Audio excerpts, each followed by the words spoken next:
আজি মাঘ বিহু মই লৈ আহিছিলোঁ কাঠআলু এই দোকানৰ পৰা কিনি পিনি আনিছিলোঁ। এইখিনিকে বনাম বুলি ভাবিছোঁ। আৰু মাটিমাহটো পাবলৈ নাই। এই কাঠআলুৱে মচুৰ দালে বনাওঁ।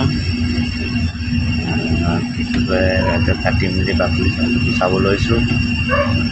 আৰু এতিয়া বাকলি গুচাই মেলি চাওঁ, দেখিছে নহয়, বাকলি ছাকলি গুচাই মেলি থৈছোঁ। এতিয়া বনাব লাগিব। আমাৰ মচুৰ দালে মাটিমাহে এই কাঠআলু দেখিছে নহয়, বনাইছোঁ। আৰু ইয়াততো গাহৰি মাংস পটককৈ নাপায় আৰু মাটিমাহো পটককৈ নাপায়, সেইকাৰণে মচুৰ দাইল লগতে বনাইছোঁ। আপোনালোকে সেনেকৈ মচুৰ দাইল লগত কাঠআলু খাই পাইছেনে?